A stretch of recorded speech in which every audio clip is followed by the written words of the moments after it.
The 7th of May, 1945. The war's end.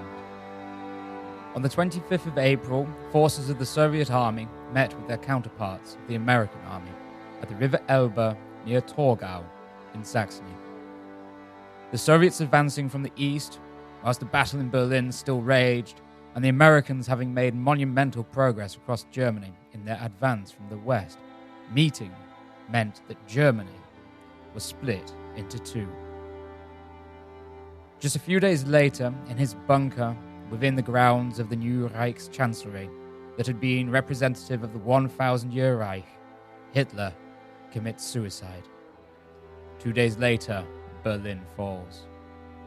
Now, on the 7th of May, Generaloberst Jodl, chief of the operations staff of the Oberkommando der Wehrmacht, signs the instrument of surrender of the German armed forces.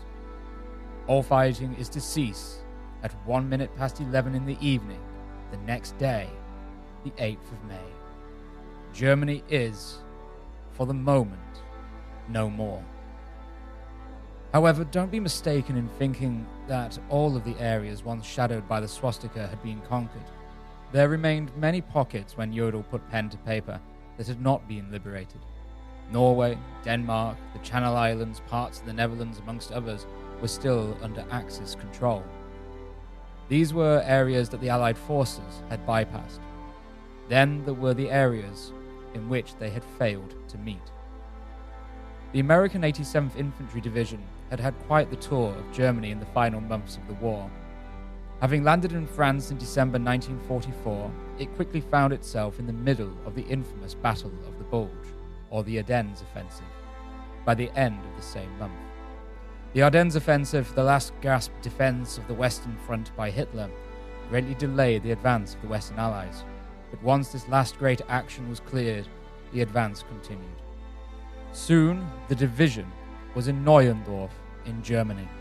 Their next moves found them crossing a series of rivers, the Kyll, the Mosel, and finally the Great Rhine, the last great barrier into Germany from the west, on the 25th to the 26th of March.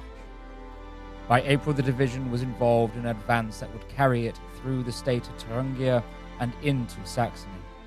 The city of Plauen fell on the 17th of April, and by the 20th, it was just 4 miles, or 7 kilometers, from what had been, prior to Chamberlain's gift of the Sudetenland to Hitler, the border of Czechoslovakia.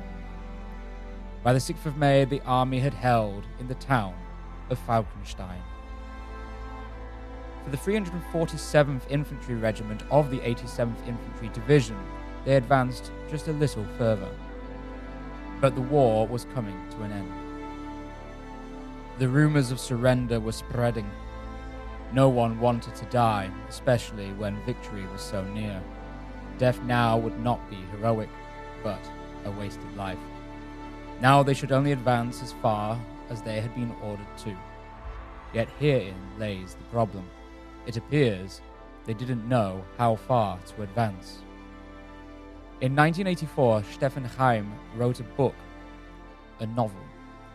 In this novel, he wrote that the American forces had an order to advance as far as the border of the district of Schwarzenberg, an area within the Erzgebirge, or Ore Mountains. However, their order did not specify which border. Was it the near border, or the border on the other side of the district?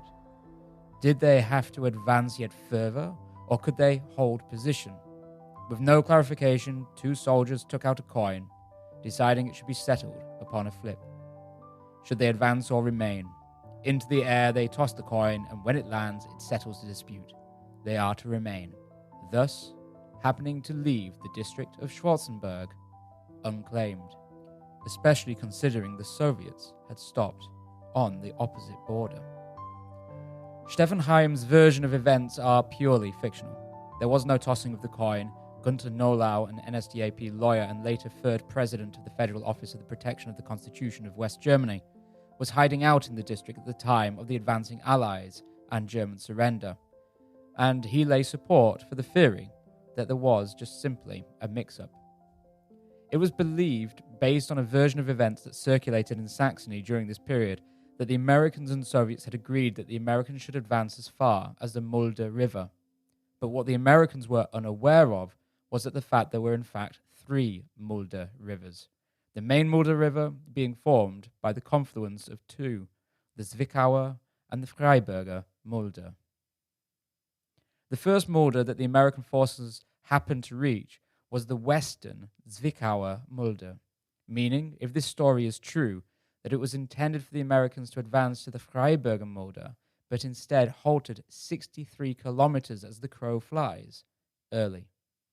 The result of which, in the chaos at the end of the Second World War, as those imprisoned by a regime found freedom, those fleeing another hoped to survive, as soldiers wandered in search of food and friendlier faces, a pocket existed, around 180,000 square kilometers in size, with a population of 500,000, where neither Western or Soviet occupied. An area that would later gain the name, thanks to Stefan Heim's novel, as the Free Republic of Schwarzenberg, a no man's land at the end of the Second World War. Achtung, Achtung. Hier ist die Sendestelle Berlin im Voxhaus. Meine Damen und Herren. Welcome to Achtung History. Written and presented by myself, Simon J. James. This week, No Man's Land, 1945. The Free Republic of Schwarzenberg. Schwarzenberg lays within the Erzgebirge, or Ore Mountains, an area that barred the brief time from Hitler's occupation of the Sudetenland to the fall of the Third Reich, as existed as part of the border of Germany with the area that today is Czechia. The area since the dawn of human settlement has been shaped by the hands of man. Dams, ditches and mines came to cut through the landscape and tear from the earth its rock and precious metals and minerals. Between and atop the rolling hills, settlements came to grow.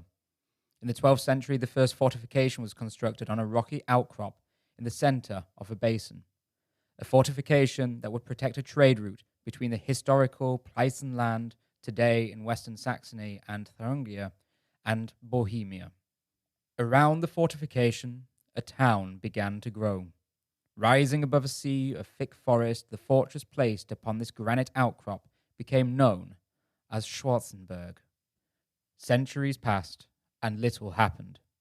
The city converted to the Protestant faith with the Reformation and founded in 1579 a miners' guild with the expansion of iron and tin mining in the region.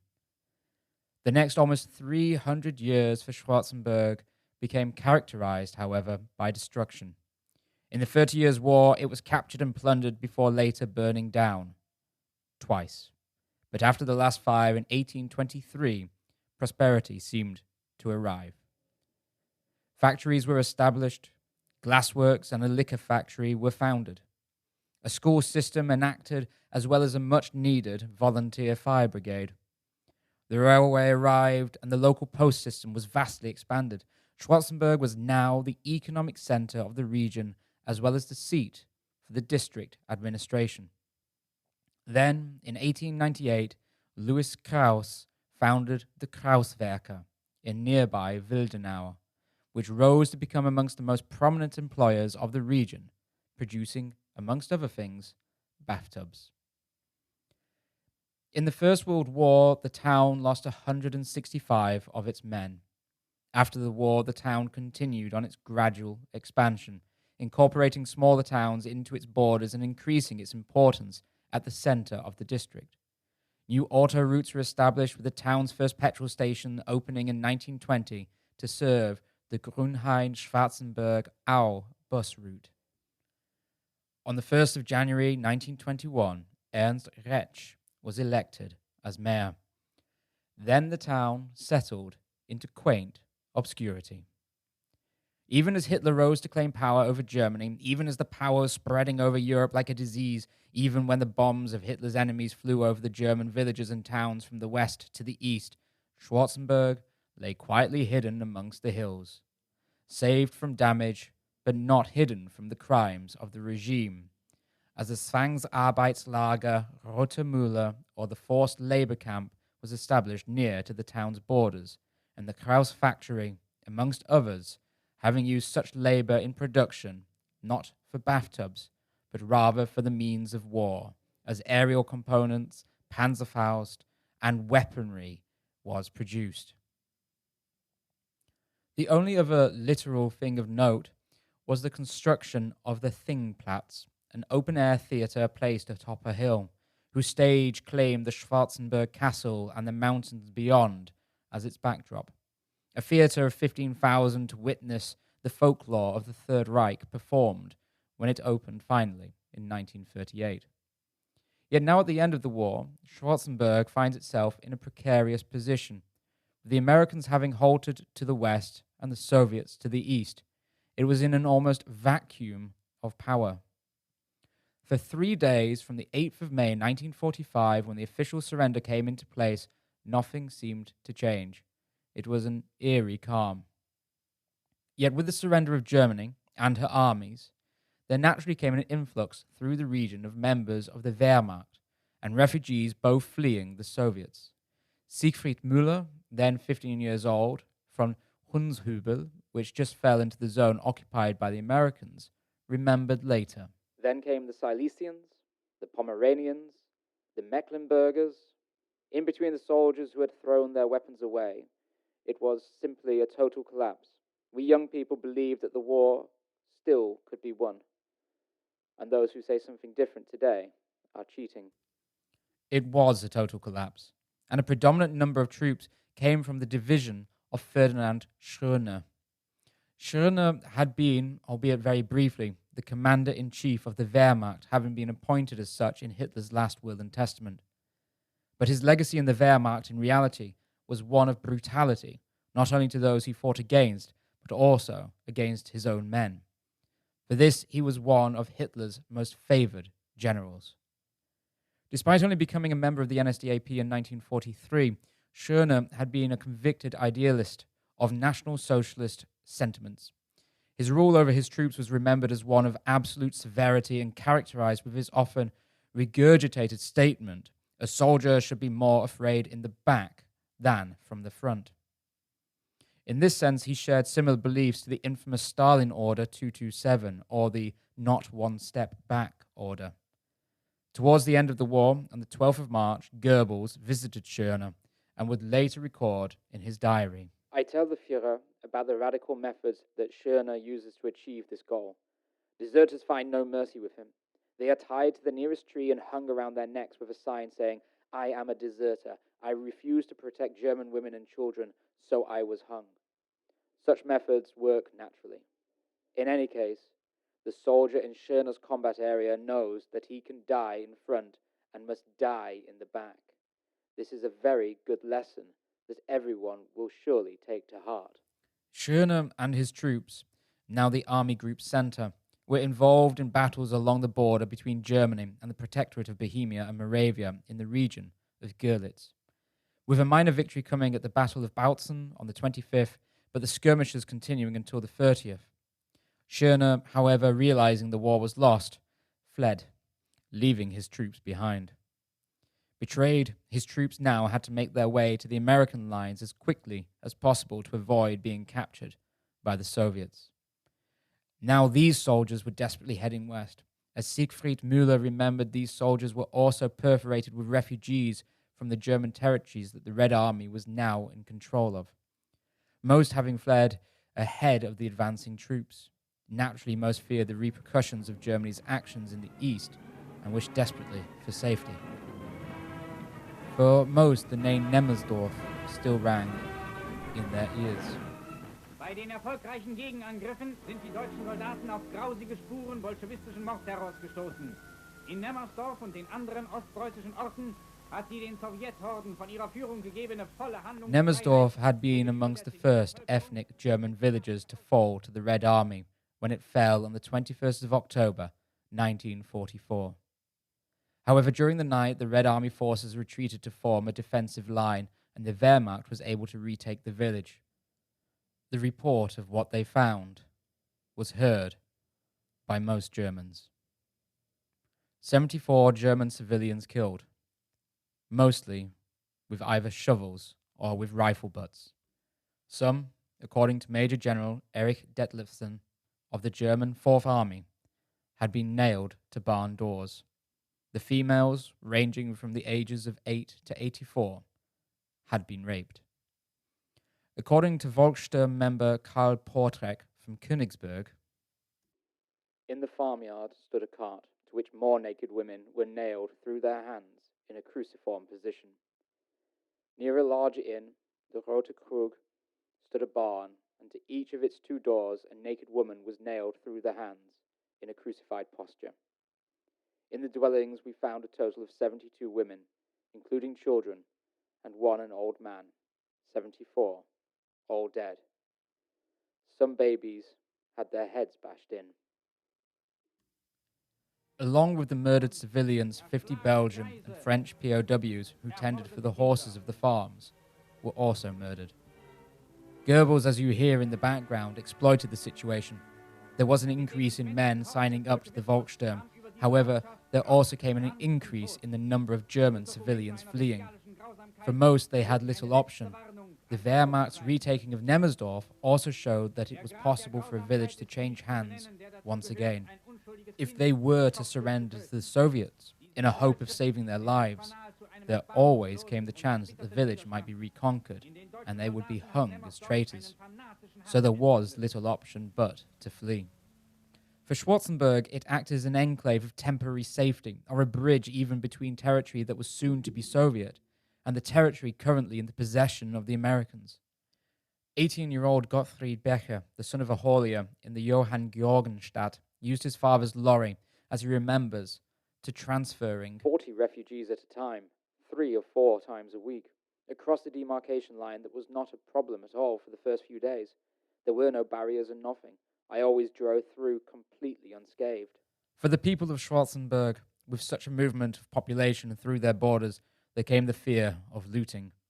Most refugees had left everything behind, bar what they could be dragged in their wake in the rickety wooden carriages that came to typify this period. Food was scarce for the average person, and the farms had been picked bone dry, besides the vegetation planted that was barely showing green above the ground. It was on the 11th that finally, realizing the situation that they were in, as a district, did those whom had been in hiding or keeping their heads down during the NSDAP's reign of terror over Germany began to fear the light of day a little less. In Bermsgrün, to the south of Schwarzenberg, town members of 2 parties whose hatred of one another before the war had allowed for the corridor to power for Hitler to be opened, but whom both had felt the full force of the National Socialist dictatorship, had gathered. The Communist KPD and the Social Democrat SPD members, both whom, having been heavily persecuted, had managed to survive, or at least around 2 dozen, had, and were now assembled in a hall in Bermsgrün. It was known that across Germany that structures of NSDAP administration had already been dismantled with the Allied control councils of the British, French, and Americans, along with the SMAD, or Soviet Military Authority of Germany, now the New Order, put in the place. But for the Schwarzenberg no man's land as such it was not so. It was not so to the extent that after an absence of almost exactly 4 years, the mayor had returned. Ernst Rötsch, whom had been elected in January 1921 to the post of mayor and then voted again in 1925 for a 12-year term, had joined the Stahlheim in 1933, transferred to the Sturmabteilung or SA in 1934, and joined the NSDAP as a paying member in 1937, before being confirmed once again for another 12-year term in 1938, had been drafted into the Wehrmacht in 1941. In his service, he had been a senior administrator in the field commandant's office in Lepel, Belarus, transferred to Marseille, Chartres, Cherbourg, and to Leipzig before returning to Schwarzenberg on the 14th of April and resuming his elected position as mayor on the 25th of April. With the current situation, he even remained mayor after the surrender. For the 2 dozen or so KPD and SPD, Mayor Rötsch had to be removed, as well as all those whom posed a threat, yet order needed to be maintained. They decided on 3 principal aims: prevent the looting of supply stores, procure food and fuel, and remove NSDAP members from the administration and prevent armed NSDAP members from going into hiding. For this, they needed a new administrative structure. Amongst themselves, they began to elect one another to posts. Helena Pabst, later Scheffler, of the KPD, was responsible for nutrition. Georg Schick of the SPD was given a position without a post. Verman Schlemmer, also of the SPD, was placed at the head of the Schutzpolizei, or the enforcement police. Fritz Bletschmidt, KPD, was in charge of the train station and its operation. Emil May, SPD Electrics. Kurt Löffler, without party, now was in charge of the main post office, and above them all, Paul Willi Cobb was now head of the police. Willi Kraus, chairman of the administration, and Willi Irmsch was now Bürgermeister. All of these later three belonging to the KPD. Paul Cobb, now in charge of the police, was a Schwarzenberg native. He joined the KPD at the age of just 23 in 1927 and was amongst the first to be arrested in the area after the NSDAP seizure of power.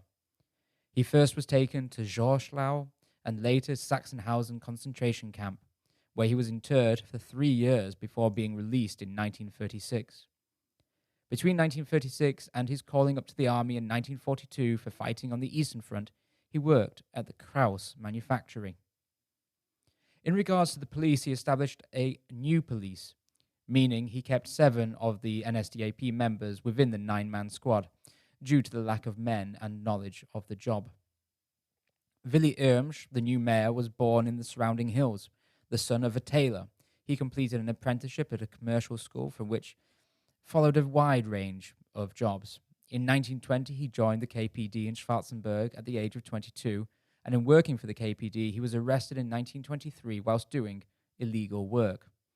In 1926, he is elected as the youngest member of the KPD to the Schwarzenberg City Council and worked between Berlin, Dresden, and the local town of Au. Like Cobb, he also was arrested at the seizure of power, but released in September 1933.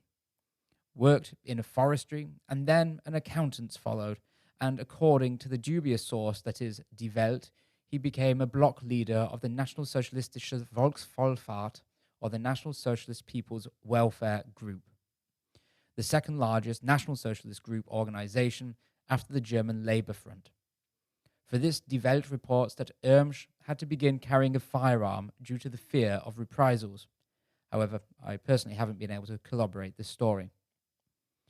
The meeting of the 11th ends with the plan to meet once again on the next evening, but in the Schwarzenberg town hall, and officially initiate the new administration that took the name the Anti-Fascists Action Committee.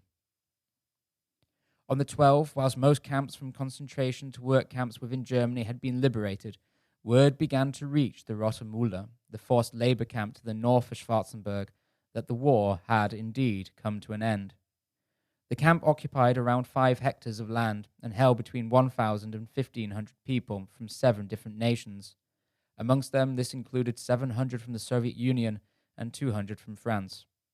Most had been interred for a number of years and had been put to work in factories and mines around Schwarzenberg.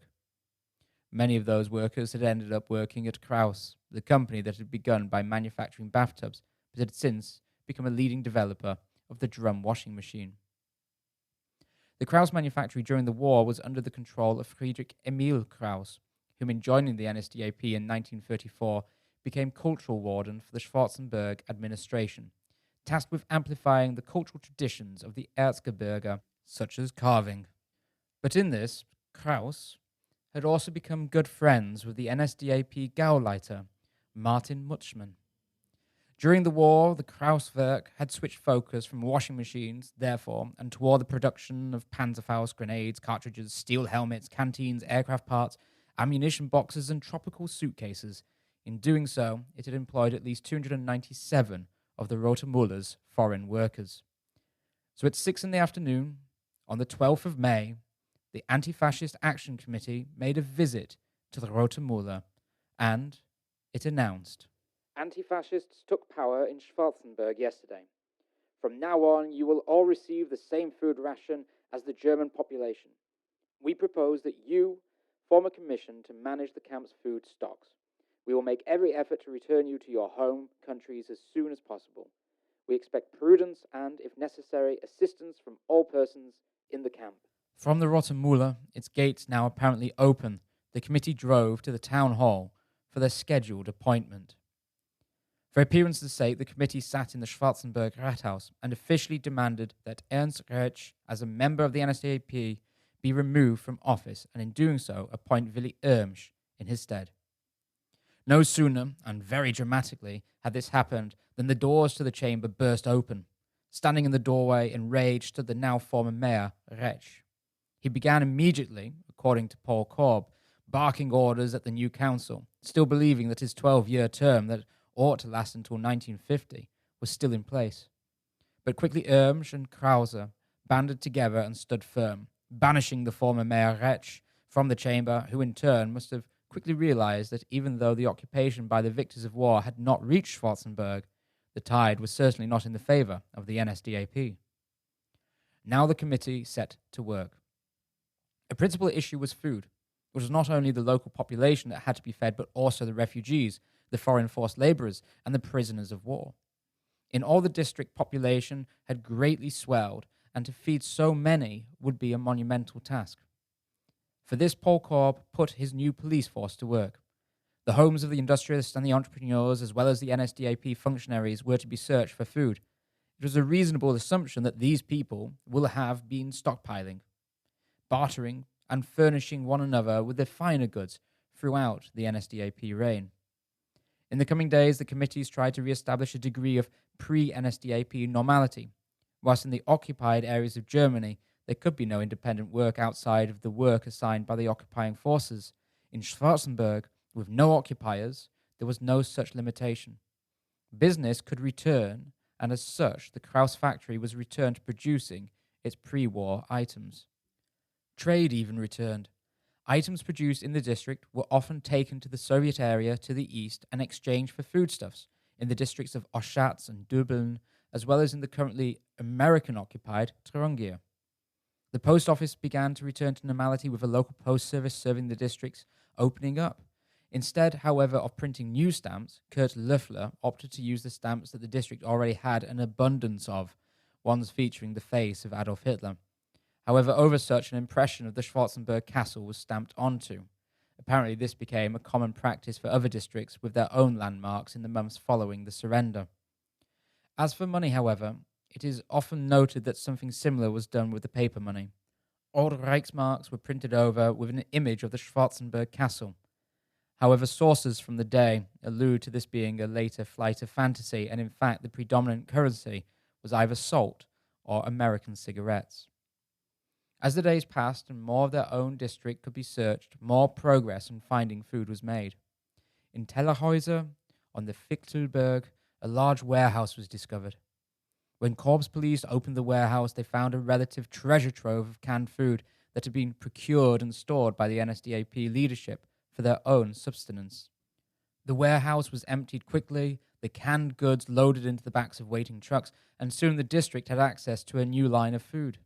In neighboring districts, Georg Schick negotiated with similar committees that had established themselves. Most had similar concerns over the post, electricity, and the railways, but soon an understanding was reached, and even local trains were able to run again. With the trains running, the committee approached the Soviets towards the end of May and began negotiations over the first trains to return the forced Polish and Russian workers to their homelands. Accordingly, the first trains as such left the district at the beginning of June. The Action Committee even went so far as to employ the townsfolk to search the forests around the district and to gather the abandoned weapons of the Wehrmacht that had been left in the open and often hidden as caches just below the surface. There naturally would have been a great fear that if these were discovered, the Soviets might believe the area might be preparing to defend itself.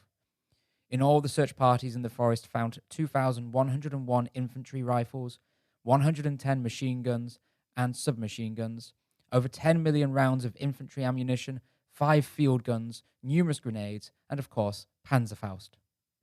It was, if all is to be believed, a little paradise of relative normality in an Europe smouldering with the devastation of war. Ultimately, though, it had to come to an end. On the 21st of June, after 42 days of existing as a veritable no man's land of the conquerors, the Soviets brought Schwarzenberg into their zone of occupation. The Action Committee was dismissed, however, the members were confirmed in their places that they had appointed themselves. However, there really was no paradise. The issue of Schwarzenberg and the so-called Free Republic of Schwarzenberg, as the term coined by Stefan Heim in 1984 has come to be adopted often today, is the issue of place and time and its transcendence today into two very different spheres of political and cultural memory. Stefan Heim's novel Schwarzenberg is not an accurate portrayal of the time and never was intended to be. Rather, it was intended to be a thinly veiled critique of the East German state's dictatorship.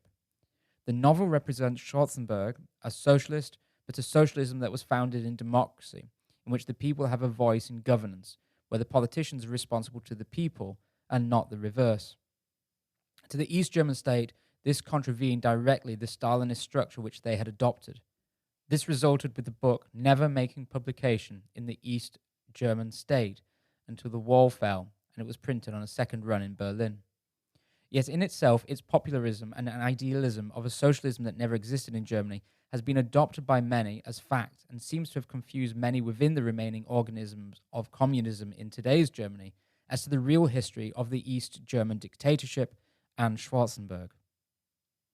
In a Neues Deutschland article from the 9th of May 2005, when the so-called Free Republic of Schwarzenberg celebrated its 60th anniversary, Daniela Schmoll, an employee of the Rosa Luxemburg Foundation of Saxony in Leipzig, is quoted as saying, "The comparison of anti-fascist action committees that existed in numerous Saxon cities rather shows the attempt to build permanent grassroots democratic structures." A statement justified by the article continuing to say, in many cases, the committees included local politicians of various political stripes who were already active in the city and the municipal councils before 1933. In the case of Willy Irmsch, who was on the Schwarzenberg Council prior to the seizure of power, this is true. But to call the political groups, united in their opposition to the NSDAP, meeting in a hall and proclaiming one another to positions is only equatable to schoolyard democracy. It is important to note that the Neues Deutschland was the principal paper of the SED, the party that ruled East Germany. And whilst it may have had a readership of 1.1 million during the years of East Germany, by 2005, the year of the article's publication, that number had fallen to less than 50,000, and today it only stands at little over 18,000. The East German state wanted the idea, the myth of Schwarzenberg, to represent and to demonstrate the underlying will within the German populace for a socialist revolution independent of the Red Army and communists in exile. That despite the NSDAP regime, the German people had remained committed to the socialist communist ideals. It gave gravitas and foundation to the SED's need for self-justification for their dictatorial regime.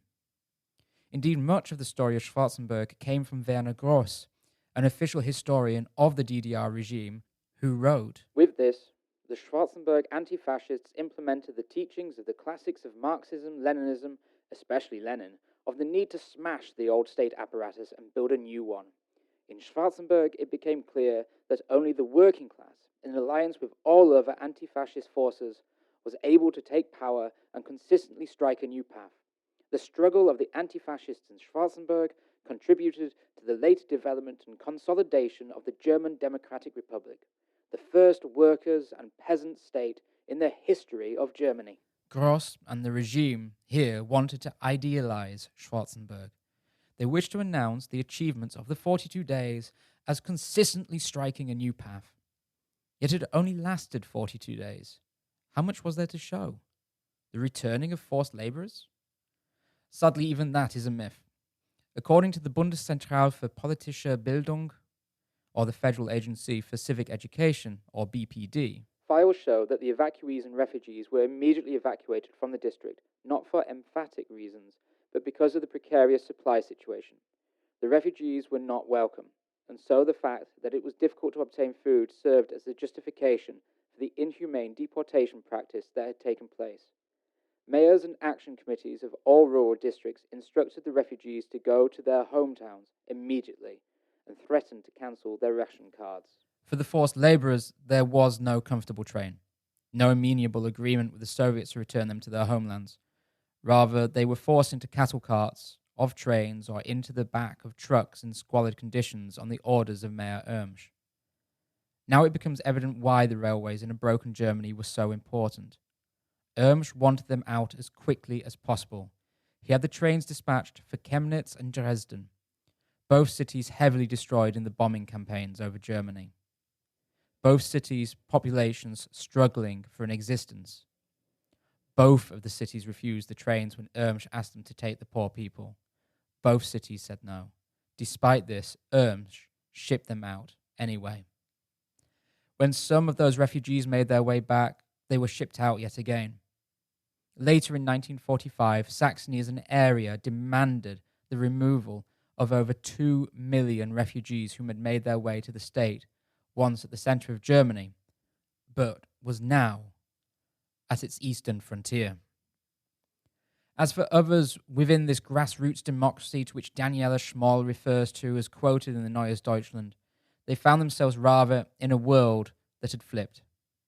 Lenore Lobeck of the Schwarzenberg legend denies any democratic legitimacy to the Anti-Fascist Actions Committee when she wrote, "The communist players had not brought freedom and self-determination to the area, but rather had become the new rulers who had been determined by others in their minds for a long time." Meaning, KPD and communists in exile had for many years an idea of how things were to play out once the tables were turned, or had been chosen by other powers to be put in their stead. For the people of Schwarzenberg, a new political fear was descending.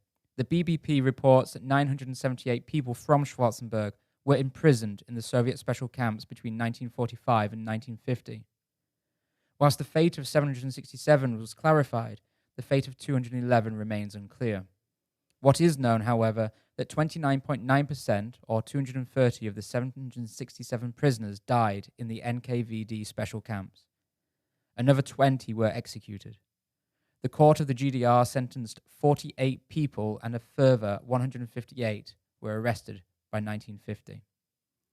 487 of the 767 prisoners were left to vegetate in the Soviet camps without allegations being made against them, and the NKVD's efforts to search for and punish Nazi perpetrators appear inconsistent and dubious. Whilst members of the SS, SA, Volkssturm and NSDAP members without function were arrested, many young people born in 1929 were arrested as being suspects of the so-called Werwolf movement, the movement that was supposedly to launch an insurgency against the occupiers, but came to naught.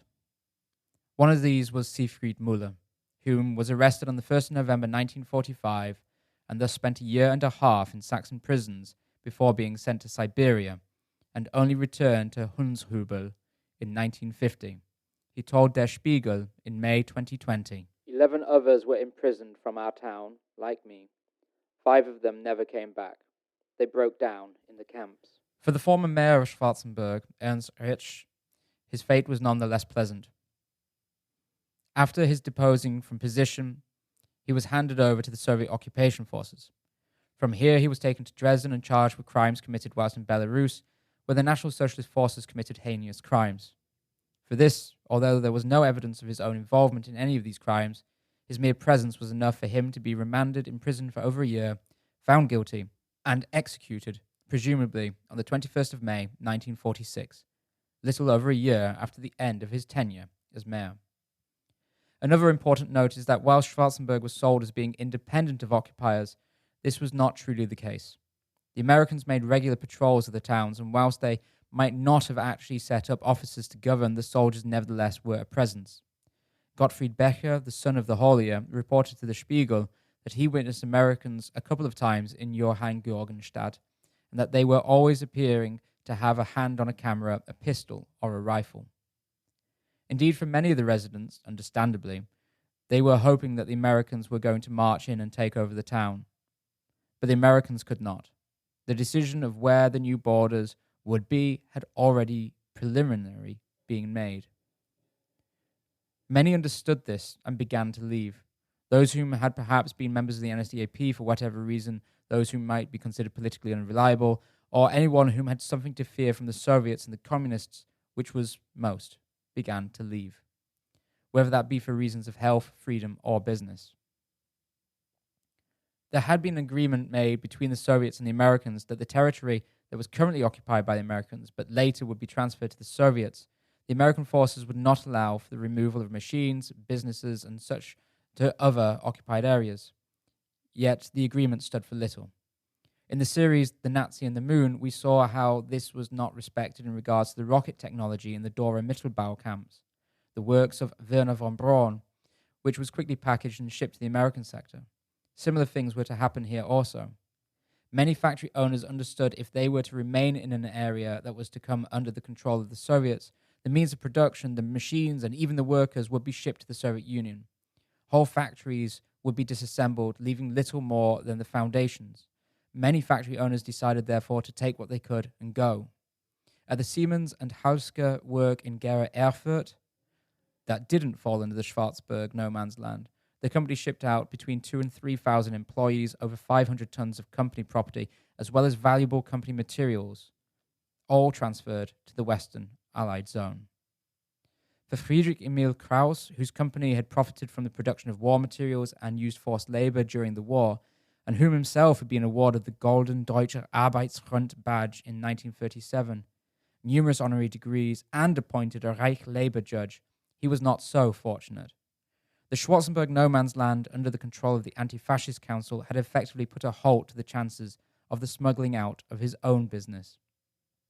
Later, after that transfer of power to the Soviets, Krauss was arrested in August of 1945 on the basis of the Soviet military administration's order numbered 64. For the next 5 years, he was transferred between Bautzen, Jamlitz, Buchenwald, and Hohenschönhausen camps and prisons. In 1950, he was placed on trial at the Waldheim trials, a notoriously dubious in the eyes of the law trial in which over 3,000 people were accused of war or National Socialist crimes.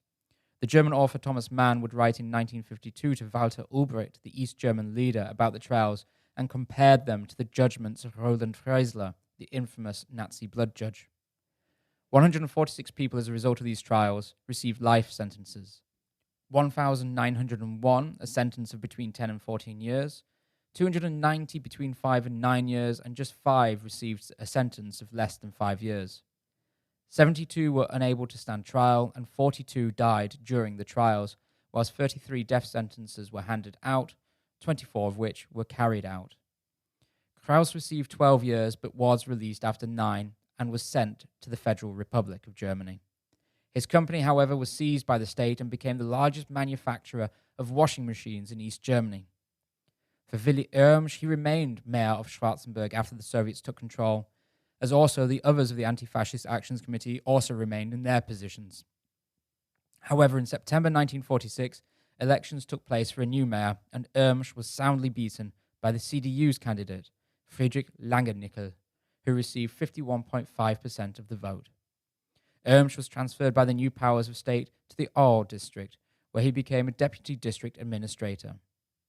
On the 8th of February 1950, the East German regime founded the Ministerium für Staatssicherheit, most commonly known as the Stasi, the infamous secret police of East Germany, akin to the NSDAP's own Gestapo. And in a move which supports Lenore Lobeck's assessment mentioned earlier, the communist players had not brought freedom and self-determination to the area, but rather had become the new rulers who had been determined by others in their minds for a long time. Both Willy Irmsch and Paul Cobb became employed by the Stasi.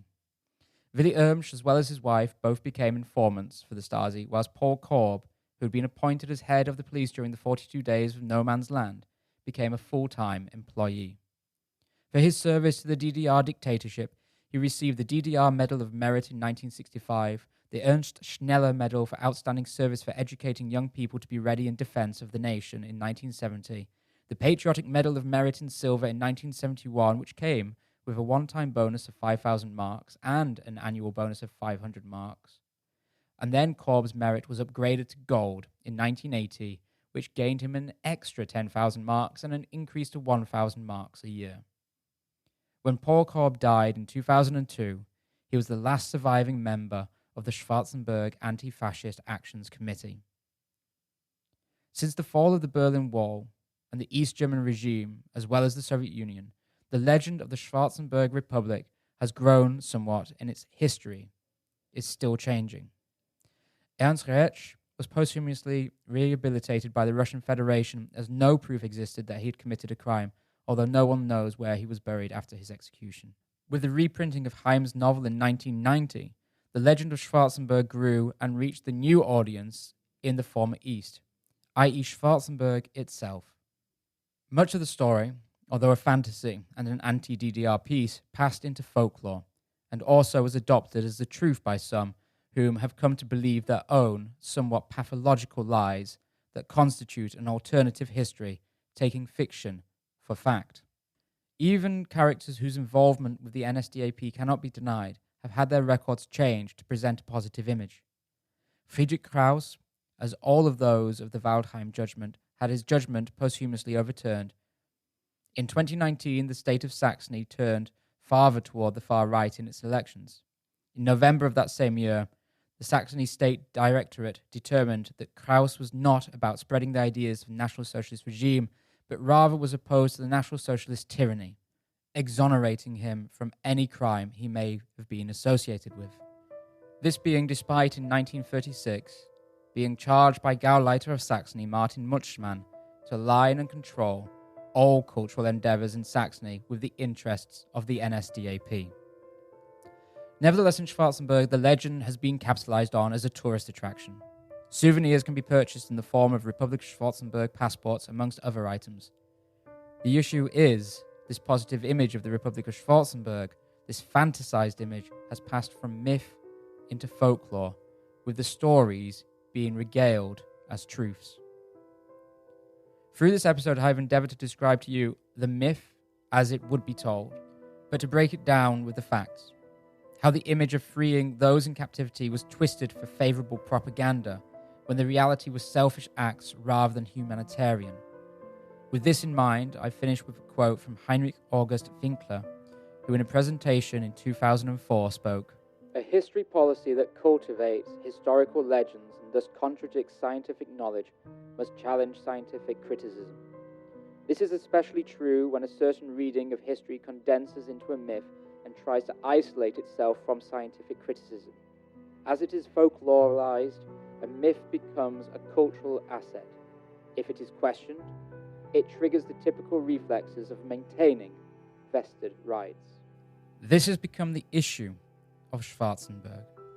Two sides of politics have attempted to exploit a strange situation, where a region remained unoccupied for a brief amount of time when the state it once belonged to no longer existed, becoming a no man's land. Yet its story romanticized in folklore, idealized by the left with a history that never existed, Purcell-shined by the right in exonerating its criminals, and the truth of Schwarzenberg, for those 42 days, the reality of Schwarzenberg, becoming harder to grasp than the fantasy.